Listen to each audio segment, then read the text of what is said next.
Oke guys, balik lagi di channel Guru Hero. Jadi di video kali ini gue mau menjawab pertanyaan dari Bang Imam Hambali 7483 ya, mengenai cara setting shock H4R ini. Jadi kita harus mengetahui dulu bagian-bagiannya. Di tabung ini ada settingannya. Ini ada settingan compression, dan ini adalah settingan preload. Jadi ini kalian putar, dia kalau semakin ke bawah berarti kan neken per. Nah kalau semakin ke bawah neken per itu dia akan menahan beban utama ketika awal dinaiki. Jadi semakin kita turunin, kencengin kendori ya. Pokoknya semakin kita turunin nih, semakin dia dipres, maka preload ini semakin kita kencengin, turunin, maka akan semakin keras karena si per ini kan semakin ketekan. Lalu di bawahnya di sini nih ada ribbon guys. Jadi kalau ke kanan itu diputar ke kanan sini, itu adalah dia ngerasin, bukan ngerasin ya. Jadi semakin dia ke kanan itu pantulannya akan semakin lambat. Jadi kalau kita ke kiriin, kendurin, tuh pantulannya cepat dia. Jadi kita bisa setting shock ini gimana daya pantulnya, cepat balik atau lamban balik. Kalau kalian paham ataupun mengerti kebutuhan entah buat touring, buat boncengan, ini penting banget sih menurut gua. Jadi sebenarnya kalau untuk settingan shock H4R ini kalian harus bisa kolaborasi antara compressionnya, preloadnya, lalu ribbonnya. Ini harus sesuai guys ya. Jadi jangan compression pun jangan terlalu keras. Jadi, kalau gue setelan preload ini nggak terlalu keras, nggak terlalu neken per, tapi diimbangin dengan compression ini. Ini kompresi ini gue bikin sedikit lebih keras sedikit ya. Lalu untuk reboundnya ini gue menyesuaikan apa, berat badan gue ataupun kondisi jalan yang kita lalui setiap hari. Jadi ketiga settingan ini kita pun harus menyesuaikan dengan kebutuhan jalan yang kita lewati ataupun berat badan kita sendiri.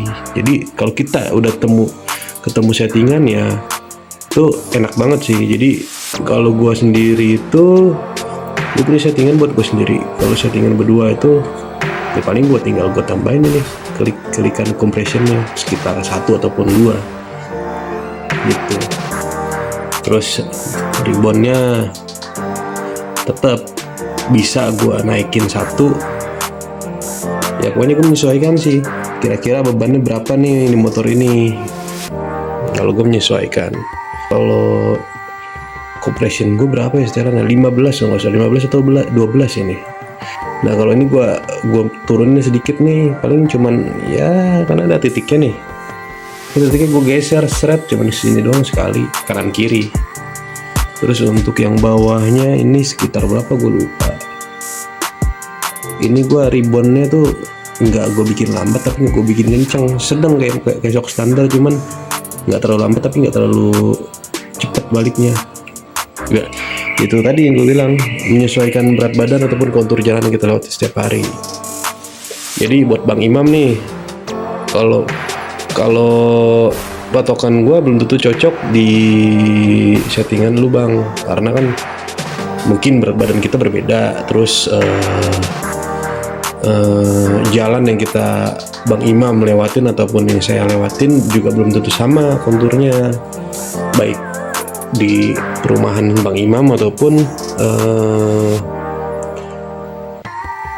jalan yang sering Bang Imam lewatin, entah itu kuliah, pulang pergi, entah itu Bang Imam gawe kerja kan.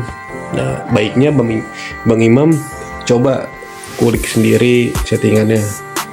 Pokoknya ini kompresi semakin kanan dia semakin keras. Misalkan ini diempukin, per dinaikin, otomatis kan pernya jadi nggak terlalu ketekan ya. Nah kita bisa ngakalin dari sini kompresi biar nggak ngejeduk. ketiga, tinggal mainin di reboundnya, cepet lambatnya itu shock balik mainnya gitu sih.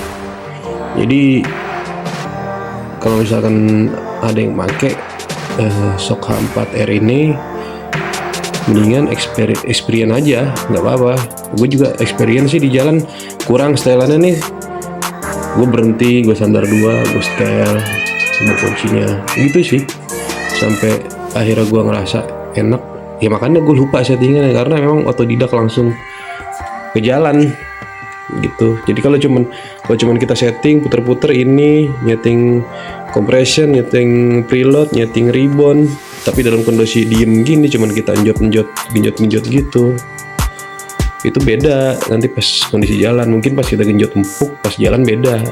Karena kan kalau jalan itu kan kontur jalannya kan kita nggak pernah tahu seperti apa pantulannya, apa ada batu atau jalan rusak kayak gitu.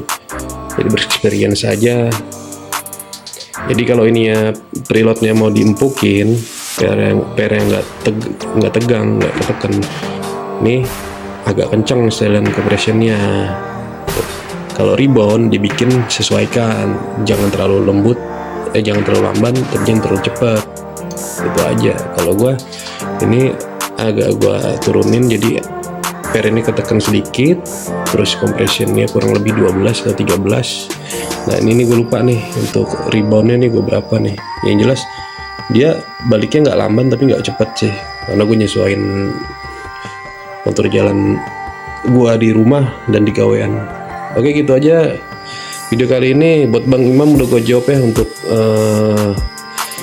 pertanyaannya, jadi mudah-mudahan membantu. Thank you juga buat yang udah follow dan tetap pantengin channel gue. Jadi jangan lupa like, comment, subscribe juga ya untuk penonton barunya, agar gue semakin semangat bikin video baru lagi. Oke, see you next time video. Bye bye, thank you.